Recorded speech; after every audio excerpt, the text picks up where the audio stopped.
शुरुआत करते हैं मुख्य खबरों की। 18 प्लस युवाओं के वैक्सीनेशन का शुभारंभ। उत्साह के साथ कोरोना का मंगल टीका लगवाने के लिए पहुंचे युवा। सरदार शहर कस्बे के राजकीय चिकित्सालय में आज 18 वर्ष से ऊपर के युवाओं को कोरोना टीका लगाने का शुभारंभ किया गया। शुभारंभ के अवसर पर सैकड़ों की संख्या में शहर के युवा कोरोना का मंगल टीका लगवाने के लिए राजकीय अस्पताल उत्साह के साथ पहुंचे तथा टीका लगवाया। आपको बता दें कि पहले 45 वर्ष से ऊपर के लोगों का टीकाकरण किया जा रहा है, वो अभियान अभी भी जारी है। प्रदेश के मुख्यमंत्री गहलोत ने 18 वर्ष से ऊपर के युवाओं का भी टीकाकरण करने को लेकर जो आदेश जारी किए गए थे, उसी के तहत राजकीय अस्पताल में युवाओं के भी टीकाकरण अभियान का आज शुभारंभ कर दिया गया है। टीकाकरण के पहले दिन 172 युवाओं को कोरोना का टीका लगाया गया। 18 साल के वाले लोग उत्साह यहाँ आए हुए हैं और ये के नाम टीकाकरण सुबह 9 बजे से शाम के 5 बजे तक चालू रहेगा, चल रहा है और ये हमेशा इस लगता रहेगा। 9 से 5 बजे तक ये चालू रहेगा। बढ़ते अगली खबर के लिए। कोरोना ने थामे राजस्थान रोडवेज के पहिए। रोडवेज की बसें हुई डिपो में कैद। सरदार शहर कोरोना महामारी संक्रमण के आंकड़ों में बढ़ोतरी के बाद कोरोना संक्रमण की चैन तोड़ने के लिए राज्य सरकार द्वारा 10 मई से लॉकडाउन के आदेश जारी किए गए थे। उसी के तहत राजस्थान रोडवेज की बसों को 10 मई के बाद बंद कर दिया गया है, जिसके बाद फिर एक बार रोडवेज की सभी बसें डिपो में कैद हो गई। रोडवेज प्रबंधक परमेश्वर लाल सैनी ने बताया कि देश व राज्य में कोरोना की दूसरी लहर ने जब से शहर व ग्रामीण क्षेत्रों में पैर पसारने शुरू किए हैं, उसे देखते हुए 10 मई से 24 मई तक लॉकडाउन घोषित किया गया है, जिसके निर्देशानुसार 10 मई सोमवार से रोडवेज की बसों का आवागमन बंद कर दिया गया है। आगामी आदेश तक राजस्थान की रोडवेज की करीब 70 बसें अब सड़कों पर नहीं दौड़ेगी तथा सभी चालकों ने अपनी बसें आगामी आदेश तक डिपो में खड़ी कर दी है।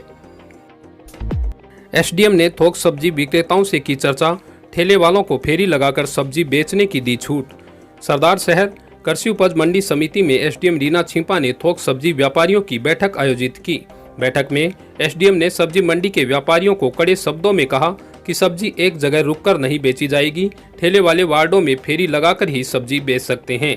इस दौरान अगर ग्राहकों से सब्जी का अनुचित मूल्य लिया तो उनके खिलाफ कड़ी कार्रवाई की जाएगी। थोक विक्रेता भी गाइडलाइन की यथावत पालना करेंगे तथा मंडी प्रातः 4 बजे से 10 बजे तक ही खुली रहेगी। यदि कोई व्यापारी या उसका कर्मचारी बिना मास्क के पाए गए तो उस व्यापारी पर जुर्माना लगाकर कार्रवाई की जाएगी। इस दौरान कृषि उपज मंडी व्यापार संघ मंत्री सुखबीर पारिक ने 5 ऑक्सीजन कंसंट्रेटर प्रशासन को देने की घोषणा की, जिसके लिए विकास अधिकारी दुर्गाराम पारिक व सीआई सतीश कुमार यादव ने कृषि उपज मंडी व्यापार संघ मंत्री सुखबीर पारिक का आभार व्यक्त किया। पारिक ने शहर के समस्त व्यापारियों और भामाशाहों से भी आग्रह किया कि सारे संगठन संकट की इस घड़ी में प्रशासन का सहयोग करेंगे तो कोरोना के खिलाफ जंग लड़ने में मदद मिलेगी।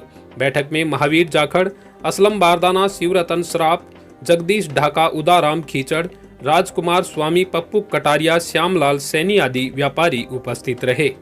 एसडीएम के साथ मंडी में मीटिंग हुई थी।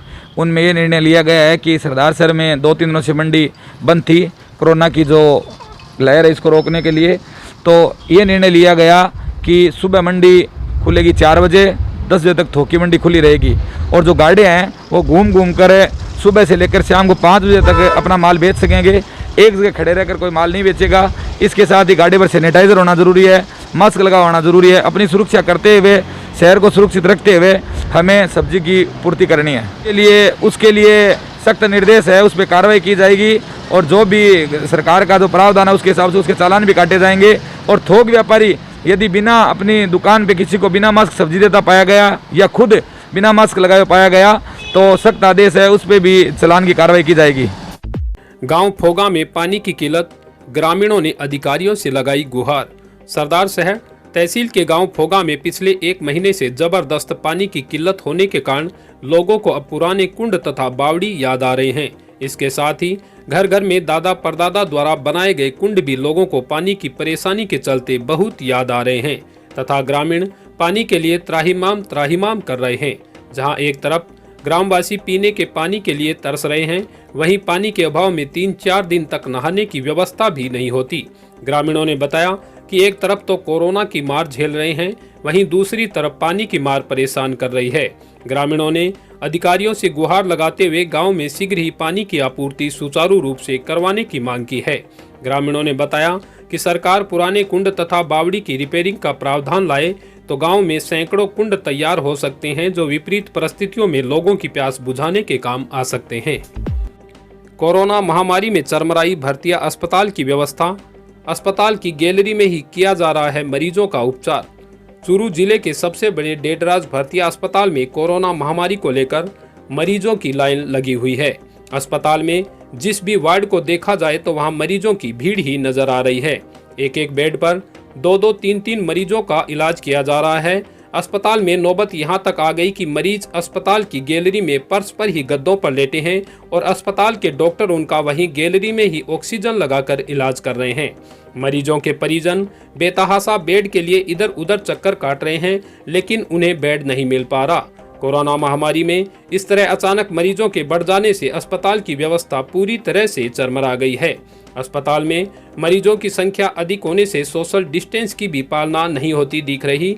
डॉक्टर हिमांशा ने बताया कि हमारे पास बेड फुल हैं, फिर भी सरकार की तरफ से जो भी सुविधाएं मिल रही है उनको मरीजों तक पहुंचाने का पूरा प्रयास किया जा रहा है। महामारी की दूसरी घातक लहर में अचानक मरीजों की संख्या बढ़ने से अस्पताल में अनेक परेशानियां उत्पन्न हो गई है। ऐसे में उम्मीद है जल्द ही व्यवस्थाओं में सुधार होगा।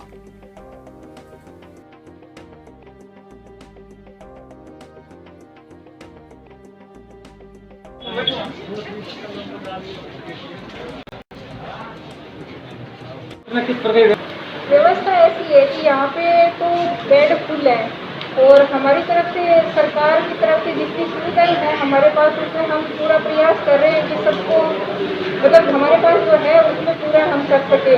और पूरी व्यवस्थाओं के बारे में मरीज को पहले ही सूचित किया जा रहा है, उन्हें किसी भी प्रकार के अंधेरे नहीं रखा जा रहा। हमसे जितना बन पा रहा हम कर पा रहे हैं। यहाँ की हालत आप देख सकते हैं कि एक एक बेड पे 2-2, 3-3 मरीज हैं। ऑक्सीजन की तो कमी चल नहीं रही है, आपको पता ही है। आपका नाम? डॉक्टर नामिका। बढ़ते हैं अगली खबर के लिए। सरदार शहर के पवन सहारण ने की मिसाल कायम। कोरोना संक्रमित शवों को पहुंचाने के लिए निःशुल्क पिकअप की डोनेट। जान हथेली पर रखकर कोरोना संक्रमित शवों को निःशुल्क पहुंचा रहे हैं शमशान घाट। मां कानू देवी की प्रेरणा से ग्रामीण व शहरी क्षेत्र में दे रहे हैं अपनी सेवाएं। सरदार शहर कोरोना संकट काल में जहां एक और अपने ही अपनों को हाथ लगाने से कतरा रहे हैं तथा डर के मारे कोई भी कोरोना संक्रमित शवों की सुध नहीं ले रहा है। मृतक के परिजनों को या तो गाड़ी नहीं मिलती और अगर मिल भी रही है तो इतना किराया ज्यादा है जिसका भुगतान करना हर व्यक्ति के बस की नहीं। वहीं इस बात से आहत होकर वार्ड नंबर 19 निवासी पवन पुत्र नंदलाल सारण ने अपनी मां कानू देवी की प्रेरणा से सकारात्मक सोच के साथ ये प्रण लिया कि वो निःशुल्क अपनी गाड़ी में खुद चालक बनकर कोरोना संक्रमित शवों को ससम्मान अंतिम संस्कार के लिए शमशान घाट तक पहुंचाएंगे।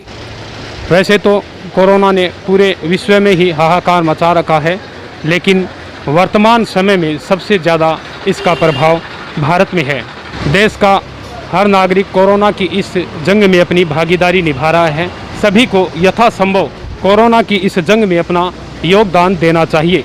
एक और जहां संक्रमित व्यक्तियों को अपने ही लोग हाथ नहीं लगा रहे हैं, उनकी देखभाल नहीं कर रहे हैं, उनके शवों को उठाने से मना कर रहे हैं, ऐसे में सरदार शहर का एक युवा जान हथेली पर रखकर कोरोना संक्रमित शवों को उनके गंतव्य स्थान तक पहुंचा रहा है, शमशान घाट तक पहुंचा रहा है, वो भी ससम्मान। हमारे साथ हैं सरदार शहर का ही युवा पवन सहारण, जिसका जज्बा अभी लोगों के लिए एक मिसाल बना हुआ है। पवन पिछले 6 मई से लगातार जो कोरोना संक्रमित शव है उनको गंतव्य स्थान तक पहुंचा रहे हैं। समय ऐसा है कि कोरोना संक्रमित शवों को अपने ही लोग हाथ नहीं लगाने से डरते हैं। ऐसे में ये एक बहुत बड़ी बात है कि सरदार शहर में आज भी ऐसे युवा हैं जो इस संकट की घड़ी में लोगों का सहयोग कर रहे हैं, लोगों की मदद कर रहे हैं। पवन से भी हम बात करेंगे कि किस तरह से ये प्रेरणा इनको मिली, ऐसा इन्होंने क्या देखा जिससे ये आहत हुए और इन्होंने इस संकट की घड़ी में ये सेवा शुरू की है। पवन जी, बड़ा ही संकट चल रहा है इस वक्त देश में, कोरोना के कारण हाहाकार मचा है, बहुत से लोगों ने अपनों को खो दिया है और लोग डरे हुए हैं, दहशत में हैं। ऐसे में आप कोरोना संक्रमित शवों को ससम्मान अपनी गाड़ी में खुद चालक बनकर गंतव्य स्थान तक पहुंचा रहे हैं। आखिर ये प्रेरणा किस बात से आहत हुए कि आपको लगा कि मुझे ये काम करना चाहिए संकट की घड़ी? देखिए सर, मैं पिछले काफ़ी दिनों से देख रहा हूँ जो कि शव है, एक तो ये जो एम्बुलेंस वाले ये मनमाने पैसे मांगते हैं। अब यहाँ से बाज़ार में अगर कोई अपने शमशान घाट तक लेके जाए उससे 2500 3-3 हज़ार रुपये ये ले रहे हैं। ये दूसरी बात, टाइम पे कोई एम्बुलेंस मिलती नहीं है। तो मेरी ये नज़र में आया कि लोग काफ़ी परेशान हो रहे हैं। देखो ये विपदा की घड़ी है, इसमें अपने पास और तो कोई चारा नहीं है, लेकिन मेरे को ये लगा कि मेरे को ये काम करना चाहिए ताकि जो दिक्कत में है भी साधन के अभाव में उनको और दिक्कत ना हो। तो ये देख के मेरे को ये महसूस हुआ कि अपने को ये काम करना चाहिए और इसीलिए मैं ये कर रहा हूँ। आपने ये मनसा एसडीएम महोदय के सामने जाहिर की, फिर क्या कहा उन्होंने, किस तरह से अनुमति दी आपको? उन्होंने कहा बहुत अच्छा काम कर रहे हो, और ये प्रशासन के लिए चुनौती थी क्योंकि इस समय में कोई आगे नहीं आना चाहता है। मैंने देखा है कि खुद जो घर के हैं वो भी दूर भागते हैं, लेकिन मेरा एक ही प्रयास है भी जो हो गया उसको तो हम कुछ कर भी नहीं सकते हैं कि विपदा की घड़ी है, सब पे है, लेकिन कोई परेशान ना हो, इसी के चलते मैंने ये कदम उठाया है। और शमशान तक शव को लेके जाना, उसको ससम्मान अंतिम संस्कार करवाना मेरा प्रयास यही रहेगा। और भगवान से दुआ करता हूँ कि आगे मेरे को ये मौके बहुत ही कम मिले। मेरी तो दुआ है कि जब भी फ़ोन की घंटी बजती है तो पता नहीं एक बेचैनी सी हो जाती है, मैं ये सोचता हूँ कि अब क्या हो गया। हालांकि पवन ये काम मन मार के कर रहे हैं कि इस समय सभी यही चाहते हैं कि किसी की जान न जाए, लेकिन समय ऐसा है, फिर भी मौतें हो रही है लगातार क्षेत्र में। जब पवन ने देखा कि कुछ लोग संक्रमित शवों को ढोने के लिए बहुत ज़्यादा पैसे मांग रहे हैं और बहुत बड़ी चुनौती प्रशासन के सामने है इस वक्त, तो इन्होंने उपखंड अधिकारी से संपर्क किया, अपनी मंशा जाहिर की। और ये देख रहे हैं आप, ये पिकअप है, ये इन्हीं की है। ये खुद इसको चालक बनकर और जो भी कोरोना संक्रमित शव हैं उनको ससम्मान उनका अंतिम संस्कार करवाते हैं। और 6 मई से अभी तक इनका कहना है, अभी तक बात करें 6 मई से, तो कितने संक्रमित शवों को आप गंतव्य स्थान तक पहुंचा चुके हैं? जी 1500 है, जिनमें 2 देहात के थे, बाकी सारे शहर के थे। तो 6 मई से इन्होंने ये सेवा शुरू की है। बहुत बड़ी चुनौती है, बहुत विकट समय है, ऐसे में इतनी बड़ी हिम्मत दिखाना, अपनी जान हथेली पर रखकर कोरोना संक्रमित शवों को 6 मई से ये लगभग 1500 संक्रमित शव गंतव्य स्थान तक पहुंचा चुके हैं। उनमें कुछ गांवों के भी लोग थे और कुछ जो है वो शहरी लोग थे। पवन जी, पिछले जो लॉकडाउन था, लॉकडाउन की प्रथम लहर जिस थी पीछे, उस वक्त भी आपने सुना है कि जो राशन किट है ज़रूरतमंदों को वो बंटवाई थी, और एक गाड़ी आपने सेवा में पहले भी लगा रखी थी। बिल्कुल सर, उस टाइम भी मैंने 2-3 महीने तक ये कार्य किया था, और मेरा उस टाइम भी प्रयास ये था कि कोई ज़रूरतमंद आदमी भूखा ना सोए, और इसी के लिए मैं प्रयास था, और मेरा जो प्रयास था मैंने किया था। तो पवन जी, जिस तरह से इस वक्त आप सेवा दे रहे हैं, आपने अभी हाल ही में जो पालिका चुनाव हुए हैं उसमें पार्षद का चुनाव भी लड़ा था, लोगों ने आपको अच्छे खासे वोट दिए थे, और हालांकि चंद वोटों से आप हार भी गए थे। आगे किस तरह की आपकी रणनीति है, क्या लक्ष्य है जीवन में आगे? देखो सर, मेरा लक्ष्य कुछ भी नहीं है, चुनाव लड़ने की मेरी कोई मंशा भी नहीं थी। मेरा मन किया, मैंने चुनाव लड़ लिया, बाकी जनता जनार्दन का आशीर्वाद था जो मुझे मिला, बहुत अच्छा है। और आगे का मेरा यही है कि ऐसी कोई विपदा ना आए, और आए तो मैं पवन सारण अपने शहर और अपने देश के लिए तत्पर हूँ। पवन सारण अब भी यही कह रहे हैं कि ऐसी विपदा ना आए, लेकिन अगर देश पर कोई विपदा आई तो मैं संकट की घड़ी में पवन सारण हमेशा तत्पर मिलेगा। वार्ड नंबर 19 के निवासी हैं पवन सारण, और नंदलाल जी सारण इनके पिताजी का नाम है, जो इन्होंने सेवा शुरू की है। ये अपनी माँ कानू देवी की प्रेरणा से शुरू की है। इनकी माँ का एक ही कहना है, बेटे संकट में लोगों की सहायता करना ही सबसे बड़ा धर्म है। और आज पवन सारण का जज्बा सरदार शहर के लिए मिसाल बना हुआ है, और ये सरदार शहर के लिए बहुत गर्व की बात है कि पवन जैसे युवा सरदार शहर में हैं, जो किसी भी संकट की घड़ी में अपने देश और अपने मातृभूमि के लिए जान हथेली पर रखकर कुछ भी करने को तैयार रहते हैं। सभी को इनसे प्रेरणा लेकर इस संकट की घड़ी में अपना जितना सहयोग हो सके प्रदान करना चाहिए। पुजारी ने वैक्सीनेशन फंड में दिया 21 लाख का चेक। चूरू कलेक्टर ऑफिस में कोरोना महामारी के कारण मुख्यमंत्री सहायता कोष में वैक्सीनेशन फंड के लिए जिला कलेक्टर सांवरमल वर्मा को 21 लाख का चेक सालासर के हनुमान सेवा समिति के अध्यक्ष यशोदानंदन पुजारी ने सौंपा।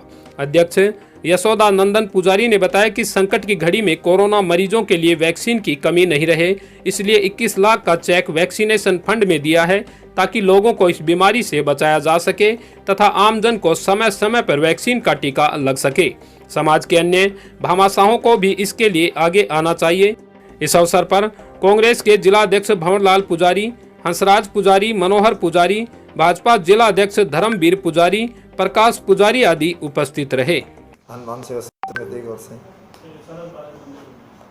ये बड़ी खुशी की बात है कि आज सालासर बालाजी समिति की ओर से मुख्यमंत्री सहायता कोष है जो वैक्सीनेशन बनाया गया, उसमें 21 लाख रुपए की सहायता दी गई है। इसके लिए मैं सालासर मंदिर समिति का जिला प्रशासनिक ओर से आभार व्यक्त करता हूँ और जिले के अन्य भामाशाहों, स्वयंसेवी संस्थाओं और नागरिकों से अपील करता हूँ कि माननीय मुख्यमंत्री महोदय की जो पहल है उसमें सहभागी बने और अधिकाधिक अपना सहयोग। बालाजी मंदिर पुजारी परिवार की तरफ से आज माननीय जिला कलेक्टर महोदय को वैक्सीनेशन के लिए 21 लाख रुपए का मुख्यमंत्री सहायता कोष में पुजारी परिवार और बालाजी मंदिर ने आज चेक प्रदान किया है।